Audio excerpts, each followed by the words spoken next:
अध्यक्ष महोदय, अध्यक्ष महोदय, एक आदमी सब पर भारी।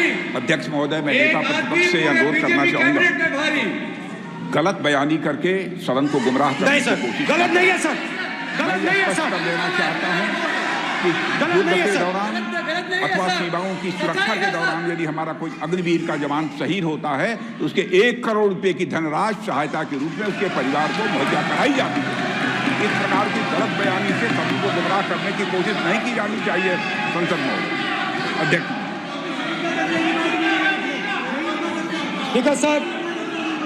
स्पीकर सर देखिए, स्पीकर सर देखिए, राजनाथ सिंह जी की एक राय है, मेरी एक राय है। सच्चाई अग्निवीरों को मालूम है, हमें बोलने की जरूरत नहीं है। अग्निवीर को किस चीज का सामना करना पड़ता है, शहीद का दर्जा मिलता है या नहीं मिलता है, कॉम्पनसेशन मिलता है नहीं मिलता है, पेंशन मिलती है नहीं मिलती है, वो उसको मालूम है। पॉइंट ऑफ ऑर्डर है मान्यवर। अब सदन के सामने 2 स्टेटमेंट हुए, एक हुआ विपक्ष के नेता का, दूसरा हुआ माननीय राजनाथ सिंह जी का, रक्षा मंत्री जी का। ये कहते हैं कि 1 करोड़ रुपया नहीं मिलता है। श्री राजनाथ सिंह ने अधिकृत रूप से कहा कि मारे जाने वाले अग्निवीर को जो शहीद होता है उसको 1 करोड़ रुपया मिलता है। उनको फैक्चुअल पोजीशन सदन पर रखनी चाहिए मान्यवर। ये सदन झूठ बोलने की जगह नहीं है मान्यवर, यहाँ सच बोलना चाहिए। और अगर ये नहीं रखते हैं तो उनको ये सत्यापन नहीं करते अपने स्टेटमेंट का, तो उनको सदन और देश से और अग्निवीरों से माफी मांगनी चाहिए माननीय।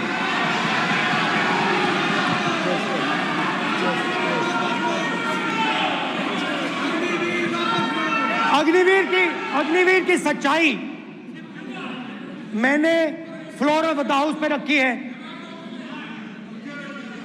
और राजनाथ सिंह जी ने भी कहा है जो रियलिटी है वो हिंदुस्तान की सेना को मालूम है, वो अग्निवीरों को मालूम है।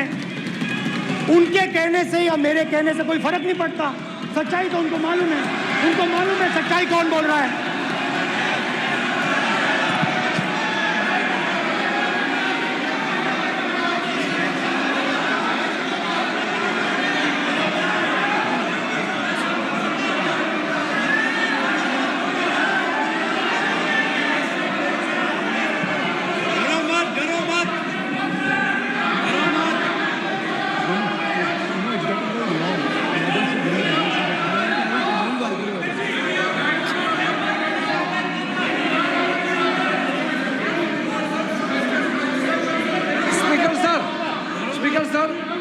अभी मेरा छोटा सा अनुरोध है, क्योंकि सर ये विषय गंभीर है और अभी माननीय गृह मंत्री जी ने जो बात रखे हैं कि 2 स्टेटमेंट जो रक्षा मंत्री जी ने बताया सदन को और माननीय विपक्ष के नेता राहुल गांधी जी ने जो स्टेटमेंट रखा है, इसमें इन्होंने जो कहा है कि रक्षा मंत्री बोलने से क्या फर्क पड़ता है, इतना हल्का फुल्का कैसे स्टेटमेंट दे सकता है लीडर ऑफ ऑपोजिशन।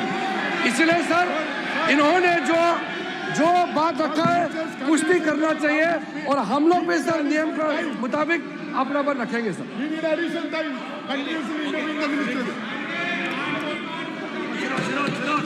और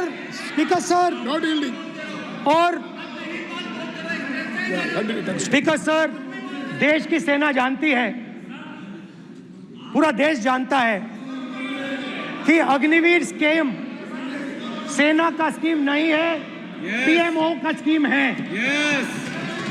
और पूरी सेना जानती है कि स्कीम प्राइम मिनिस्टर का ब्रेन चाइल्ड था, स्कीम सेना का ब्रेन चाइल्ड नहीं था। जैसे नोटबंदी की गई वैसे ही आर्बिट्री तरीके से। अध्यक्ष महोदय, अध्यक्ष महोदय, मैं नेता प्रतिपक्ष से विनम्रता पूर्वक अनुरोध करना चाहता हूं कि कृपया वह सदन को गुमराह करने की कोशिश न करें। अग्निवीर योजना के संबंध में बहुत सारे लोगों से 158 ऑर्गेनाइजेशन के साथ सीधा संवाद स्थापित हुआ है, उनके सुझाव लिए गए हैं, तब यह अग्निवीर योजना लाई गई है और बहुत सोच समझकर यह योजना लाई गई है। और मैं यह भी स्पष्ट कर देना चाहता हूं, इस प्रकार की योजनाएं दुनिया के कई देशों में है, यूएस में है, यूके में है, वहां पर किसी को कोई किसी प्रकार की आपत्ति नहीं है। अब बिना अग्निवीर योजना के बारे में समझे, बिना उस संबंध में कोई पूरी जानकारी हासिल किए इस तरीके से सदन को गुमराह करना, इसे कदापि उचित नहीं ठहराया जा सकता। महोदय, मैं तो आपसे ये अनुरोध करूंगा, इसे सदन की कार्रवाई से बाहर निकाला जाना चाहिए। आपको देखिए, सिंपल सी बात है स्पीकर सर, इनको अग्निवीर अच्छा लगता है, आप उसको रखिए, हम उसको बदल देंगे, हटा देंगे। सिंपल सी बात है, हमारी सरकार आएगी, अग्निवीर को हम हटा देंगे, क्योंकि हम सोचते हैं कि अग्निवीर सेना के खिलाफ है, जवानों के खिलाफ है, देशभक्तों के खिलाफ स्कीम है। हम इस स्कीम को नहीं चाहते। ಜಿ ಕನ್ನಡ ನ್ಯೂಸ್ ಈಗ ನಿಮ್ಮ ಮನೆಯಲ್ಲೇ ನೋಡಿ, ಎಲ್ಲ ಕೇಬಲ್ಗಳಲ್ಲಿ ಈಗ ಲಭ್ಯ. Sun Direct 292, Jio TV 1334, U digital 162, city cable 51, GTPL 17, Abhishek cables 821, rock line telecommunication 51, Shri Basaveshwara number 60, Vinayaka digital number 53, in digital number 896ರಲ್ಲಿ. ನಿಮ್ಮಿಷ್ಟದ ಜಿ ಕನ್ನಡ ನ್ಯೂಸ್ ನೋಡಿ ಆನಂದಿಸಿ.